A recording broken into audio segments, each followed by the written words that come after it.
یہ فیصلہ پہلے ہی ہو چکا ہے کہ 22 جنوری 2024 کو رام مندر کا ادھاٹن ہوگا۔ میرے بھائیو ہم خوش ہیں، اور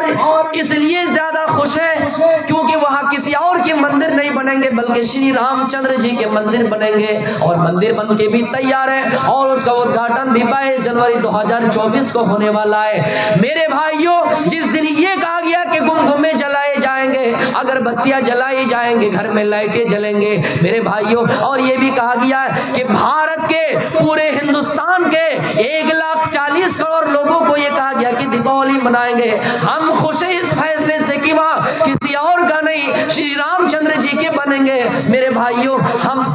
لیکن تھوڑی دیر کے لیے اس کو یہ کہنا چاہیں گے، یہی اگر رام میرے بھائیوں اگر ہندوستان کا دور میں اس دور جدید میں اگر رام چندر جی راجہ ہوتے، دور حاضر کا راجہ ہوتے، پرائم منسٹر ہوتے، مسلمانوں، سکھوں، عیسائیوں، یہ جو تعداد تمہاری مٹھی بھر ہے ہندوستان میں تو تمہاری کم تعداد پر ڈر نہیں ہوتا۔ مسلمانوں ہمیں ہماری اقلیت پر ڈر نہیں ہوتا، اس لیے کہ رام چندر جی اگر راجہ ہوتے تو مسلمانوں کی جو یہ تعداد کم ہے تو کبھی ہم پر اتیاچار نہیں کرتے، کبھی یہ نہیں کہتے کہ مسلمانوں کو مارو، کبھی یہ نہیں کہتے کہ سکھوں کو مارو، کبھی یہ نہیں کہتے کہ سکھوں کو اڑاؤ، عیسائیوں کو مارو، کیونکہ شری رام چندر جی ایسے انسان تھے جب عہدے کی بات آئے، جب منصب کی بات آئی، جاہو جلال کی بات آئی، سنگھاسن پہنانے کی بات آئی، سر پر تاج رکھنے کی بات آئی، سنگھاسن پر بیٹھنے کی بات آئی، جب بھائی بھائی میں وواد ہوا، بھائی بھائی میں لڑائی کی بات ہوئی، فساد ہوا، تو اسی چیز کو ختم کرنے کے لیے شری رام چندر جی بنواس چلے گئے، نرم گرم بستر چھوڑ دیے، اپنا علاقہ چھوڑ دیے، سر میں تاج پہننا چھوڑ دیے، سنگھاسن پہ بیٹھنا چھوڑ دیے۔ اس لیے میرے بھائیوں مسلمانوں،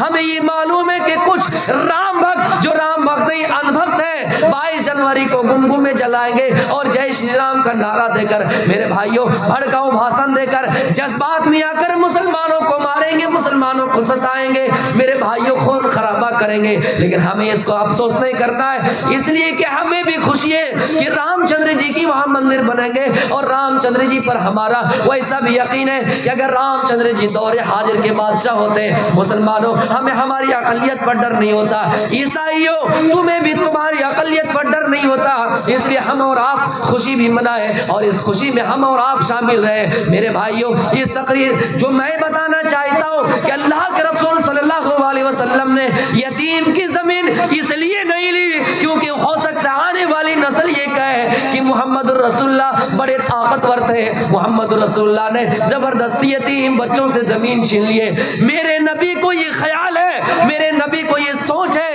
کہ آنے والے نسل کا الزام نہ لگا دے، لیکن آئے میرے بھائیوں رام مندر بنانے والوں، بڑے زور و شور سے اس کی تعمیر کرنے والوں، اور اس کا کل 2024 میں ادھاٹن بھی ہو جائے گا میرے بھائیوں۔ دل میں یہ سوچ کر دیکھو کہ وہ رام چندر جی اگر آج زندہ ہوتے، وہ رام چندر جی اگر بادشاہ ہوتے، وہ رام کبھی یہ نہیں چاہتے کہ غیر قانونی سے وہاں مندر بنایا جائے، کیونکہ سپریم کورٹ یہ مان چکے تھے کہ وہاں مسجد تھی اور مسلمانوں نے نماز پڑھی ہے، تم نے غیر قانونی سے بنا لیا ہے، پھر بھی ہم خوش ہیں کیونکہ وہاں رام کا ہی مندر بنے گا، کسی اور کا نہیں ہے، ہم خوش ہیں میرے بھائیوں۔ تھوڑی سی بات آ گئی اس ضمن میں نے بتا دی کہ ہم خوش اس لیے ہیں کہ رام چندر جی ویسے انسان تھے جن پر مسلمانوں کا یقین ہے کہ اگر دور حاضر کا وہ بادشاہ ہوتے، یہ جو ہماری تعداد مٹھی بھر ہے، ہمیں اس چیز کا ڈر نہیں ہوتا، وہ برابر انصاف کرتے، جنہوں نے کسی انسان کے گال پر تھپڑ مارنا گوارا نہیں کیا، اگر کوئی مار دے اس کو ناستک کہا میرے بھائیوں، لیکن دور حاضر میں کیا کہیے گا، انسان کی سوچ بدل گئی ہے، اسی لیے رامائن کے اندر کہا گیا جاکی رہی بھاونا جیسی پر مورت دیکھی تھی جیسی، یعنی جس کو آپ جس درشٹی سے دیکھیے گا آپ کو ویسے ہی نظر آئیں گے، مسلمانوں کو اگر آتنکی کی نظر سے دیکھیے گا آپ کو لگے گا، لیکن حقیقت میں ویسا نہیں ہے۔ تو میرے پیارے ساتھیوں ہمیں اور آپ کو اس کا احساس کرنا چاہیے کہ ہم زندگی میں جو کچھ کر رہے ہیں اس کا حساب کیوں نہیں کر لیتے میرے بھائیوں۔ کہیں پر اللہ رب العالمین نے محاسبہ نفس کے بارے میں کہا قد افلح من تزکا، کامیاب ہو گئے وہ انسان جس نے اپنے نفس کو پاک کر لیا، کامیاب ہو گئے وہ انسان جس نے اپنے نفس کو پاک کر لیا۔ یعنی نفس کو پاک کرنے کا مطلب یہ ہے کہ ہم حلال کھائیں، حرام سے بچ جائیں، ہم حلال کمائی کی طرف آگے بڑھیں، حرام سے بچ جائیں۔ میرے پیارے ساتھیوں، اگر نفس کو ہم نے کامیاب بنا لیا تو ہم کامیاب ہو گئے، اور کامیابی ایک پہچان یہ بھی ہے فمن زحزح عن النار، جو جہنم سے بچ گئے وہ انسان کامیاب ہو گئے۔ اے میرے پیارے ساتھیوں، یہی نفس ہے جن کے بارے میں اللہ رب العالمین قسم کھا رہا ہے ولا اقسم بالنفس اللوامہ، اے لوگوں اللہ قسم کھا رہا ہے، نفس لوامہ کی قسم کھا رہا ہے، ملامت کرنے والے نفس کی قسم کھا رہا ہے۔ یہ ملامت کرنے والے نفس سے کیا مطلب ہے؟ ملامت کرنے والے نفس سے مطلب یہ ہے اگر آپ چوری کریں یہ نفس آپ کو ملامت کریں گے کہ نہیں نہیں کیوں چوری کر رہے ہو، آپ شراب پینے جائیں یہ نفس آپ کو ملامت کریں گے، آپ کو نندا کریں گے، چھیچی کہیں گے اے فلا کیوں شراب کی اڈے میں جا رہے ہو، کیوں چوری کے اڈے میں جا رہے ہو، کیوں جوا کھیل رہے ہو، کیوں شراب پی رہے ہو، کیوں گندے کام کر رہے ہو، کیوں بہائی پھیل رہے ہو۔ اگر اس نفس کو اگر آپ نے کامیاب کر لیا، اگر نفس ملامت کرتے رہے میرے بھائیو تو آپ کا ٹھکانہ جنت ہے۔ اسی لیے اللہ رب العالمین اس نفس کی قسم کھا رہا ہے ولا اقسم بالنفس اللوامہ، اے لوگوں نفس ملامت یعنی ملامت کرنے والا نفس اللوامہ کی اللہ قسم کھا رہا ہے۔ کسی نے یہ بھی کہا اگر آپ خیر کا کام کرتے، بھلائی کا کام کرتے ہیں تو یہ نفس آپ کو ملامت اس اعتبار سے کریں گی اے فلا اور بھلائی کے کام کرو، اے فلا دان دینے والے 10 روپے تھے 100 روپے دینے والے بن جاؤ، بھلائی کرنے والے تھے اور مزید بھلائی کرو۔ میرے بھائیوں ملامت کرنے والے نفس کی تفسیر لوگوں نے اس طرح سے بھی کی ہے،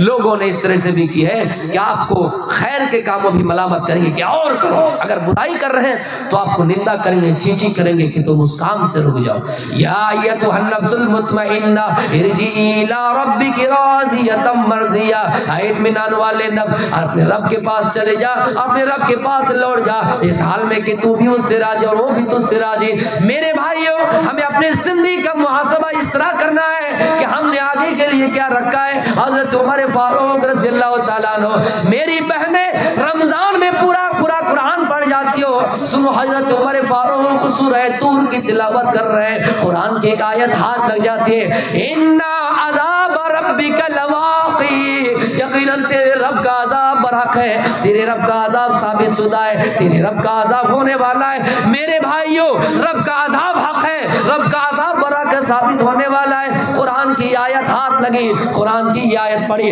کون؟ حضرت عمر فاروق رضی اللہ تعالیٰ عنہ، اور جیسے یہ پڑھی کہ رب کا عذاب ہونے والا ہے، یہ آیت پڑھی تو بے ہوش ہو کر زمین میں گر گئے، گشیائے بے ہوش ہو گئے، لوگ عیادت کرنے کے لیے آ گئے، حضرت عمر بیمار پڑ گئے، لوگ عیادت کرنے کے لیے آ گئے، قرآن کی ایک آیت پڑھی، میرے بھائیوں دل کی دنیا بدل گئی۔ اس کے بعد حضرت عمر سے لوگ کہا کرتے تھے عمر تمہیں کیا ہو گیا ہے؟ حضرت عمر یہ کہا کرتے تھے اے لوگو میں عمر ہوں، میں تن کے ہوں، میں گھاس کے تن کے ہوں، اے لوگو میں عمر ہوں، اللہ اگر مجھے نہ جنت دے نہ جہنم دے بلکہ مجھے برابر کر دیا جائے، نہ جنت دی جائے نہ جہنم دی جائے بلکہ مجھے بیچ میں رکھ دیا جائے پھر بھی عمر خوش ہے۔ میرے بھائیوں حضرت عمر آدھی دنیا میں سلطنت، جن کی آدھی دنیا میں حکومت کرنے والے ہیں، میرے پیارے ساتھیوں جو رات کی تاریکی میں اٹھ کر غریبوں کی مدد کرنے والے، غریبوں کا خیال رکھنے والے، یہ عمر اپنے آپ کو پیش کر رہا ہے، رب کی عدالت میں پیش کر رہا ہے اور کہہ رہا ہے لوگوں حضرت عمر کو نہ اللہ جنت دے نہ جہنم دے پھر بھی عمر اس چیز سے راضی ہے۔ اتنے اعمال اچھے اعمال کرنے کے بعد بھی حضرت عمر یہ کہہ رہے نہ مجھے جنت ملے نہ جہنم پھر بھی عمر خوش ہے۔ میرے بھائیوں ہم چھوٹی نیکی اگر کر لیں تو کیا کہتے ہم نے بہت بڑا تیر مار دیا، ہم نے بہت بڑا احسان کر دیا۔ میرے پیارے ساتھیوں غور کرنے والی بات ہے حضرت عمر رضی اللہ تعالیٰ عنہ جیسے صحابی خلیفہ ثانی خلیفہ دوم، میرے بھائیوں قرآن کی ایک آیت پڑھتے تو دل کی دنیا بدل جاتی ہے۔ ممبر پر تقریر کر رہے، خطبہ دے رہے اور کہہ رہے ہیں لوگوں اگر میں تمہارے اوپر ظلم کروں، اگر میں کچھ غلط بات بتاؤں, اگر میں الٹی سیدھی باتیں کیا کروں, بتاؤ تم کیا کرو گے, بتاؤ تم کیا کرو گے. ایک نوجوان کھڑے ہوئے اور کہے عمر تیری تلوار تجھ سے چھین کر تجھے ہی وار کر دوں گا, تجھے سوٹ دوں گا, تجھے مار دوں گا, تجھے قتل کر دوں گا. عمر خوش ہو رہے ہیں اور نظریں آسمان پر اٹھائے اور اللہ سے کہ یا اللہ تعریف ہے تیری ذات کی, اللہ تمام تعریفیں تیری ہی لیے ہے. شکر ہے تیرا کہ بندہ زمین میں کوئی ایسا نوجوان ہے جو میری اصلاح کرنے کے لیے, اگر عمر بھی کوئی غلطی کرے تو اصلاح کرنے کے لیے تیرا بندہ موجود ہے. میرے بھائیوں اپنے آپ کو کیسا چھوٹا محسوس کر رہا ہے, لیکن ہم اور آپ ہیں دنیا میں کچھ پوسٹ مل جائے, کچھ ڈگری مل جائے تو ناک چڑھا کر چلتے ہیں, زمین میں گال پھلا کر چلتے ہیں. لیکن اے میرے بھائیوں دنیا میں آپ کو کوئی بھی ڈگری مل جائے, دنیا میں کوئی پوسٹ مل جائے, اگر زمین میں ایسے چلتے ہیں تو آپ اللہ کے بندے نہیں ہیں. اللہ کے بندے تو ہیں وَعِبَادُ الرَّحْمَنِ الَّذِينَ يَمْشُونَ عَلَى الْأَرْضِ هَوْنًا, رحمان کے بندے تو ہیں جو زمین میں آہستہ چلتے ہیں. وَلَا تَمْشِي فِي الْأَرْضِ مَرْحًا, وہ زمین میں اترا کر نہیں چلتے ہیں. میرے بھائیوں میں نے قرآن کی آیت آج زیادہ پڑھی ہے, آپ کو خوف خدا کا احساس دلا رہا ہوں, اللہ کا ڈر اپنے اندر پیدا کرا رہا ہوں اور اپنی زندگی کا محاسبہ یاد کرا رہا ہوں. میرے بھائیوں حضرت عمر رضی اللہ تعالیٰ عنہ ایک مرتبہ خطبہ دے رہے ہیں, لوگ ایک آدمی کھڑے ہوئے, اچانک ایک آدمی کھڑے ہوئے, ایک صحابی, اور عرض کی اے عمر یہ بتاؤ تمہارے پاس یہ سلوار کہاں سے آئی, یہ شیروانی تمہارے پاس کہاں سے آئی. حضرت عمر لمبے ترنگے آدمی تھے, شیروانی پہن رکھی ہے یا پھر کرتا پہن رکھا ہے, تو ڈائریکٹ سوال کیا ہے, اعتراض سوال کیا ہے, عمر یہ بتاؤ یہ کرتا تمہارے پاس کہاں سے آیا. بیت المال سے 1 میٹر کا کپڑا ہمیں بھی ملا, آپ کو بھی ملا, 1 میٹر کپڑے میں ہمارا کرتا نہیں بنا, آپ کا کیسے بن گیا. ایک امیر سے سوال کر رہے ہیں, ایک حاکم سے سوال کر رہے ہیں, ہمارے اندر کیا اتنی جرت ہوگی, ہم معمولی سے اگر کوئی ممبر بن جائے, کوئی چھوٹی ڈگری والے, کوئی چھوٹی پوسٹ والے, اگر کوئی چھوٹی سی چھوٹی ڈگری مل جائے پھر بھی اسے ایسا نہیں کر سکتے ہیں. لیکن حضرت عمر تو سرکار ہیں, حضرت عمر تو میرے بھائیوں مسلمانوں کے بھی عیسائیوں کے بھی دور میں میرے بھائی حکمراں ہے, حاکم ہے. لیکن اچانک یہ کہتا ہے کہ تمہارے پاس ایک کرتا آیا. حضرت عمر چاہتے تو یہ کہتے تھے تم کون ہوتے ہو مجھ سے سوال کرنے والے, لیکن حضرت عمر یہ سمجھا رہے کیا فلا, اپنے بیٹے کی طرف اشارہ کر رہے ہیں کہ فلا صحابی میرے اوپر سوال کرنے والے, نظریہ سوال کرنے والے, میرے بیٹے کو بھی 1 میٹر کا کپڑا ملا اور ہم کو بھی 1 میٹر کا کپڑا ملا, ہم نے 2 میٹر کو ایک جگہ جمع کر دیا اور کسی ٹیلر کو جا کر دے دیا, انہوں نے 2 میٹر کپڑے کو ایک جگہ جمع کر کے کرتا سلوا دیا, اس کا جواب دے دیا. میرے بھائیوں ہم اور آپ ہوتے تو یہ کہتے چل ہٹ, تم کون ہوتے ہو مجھ سے حساب کتاب کرنے والے, تم کون ہوتے ہو میرا حساب لینے والے. میرے بھائیوں اپنی زندگی کا احساس اسی طرح ہونا چاہیے, ہم کیا پہن رہے ہیں, کیا کھا رہے ہیں, کیا نہیں کھا رہے ہیں. میرے بھائیوں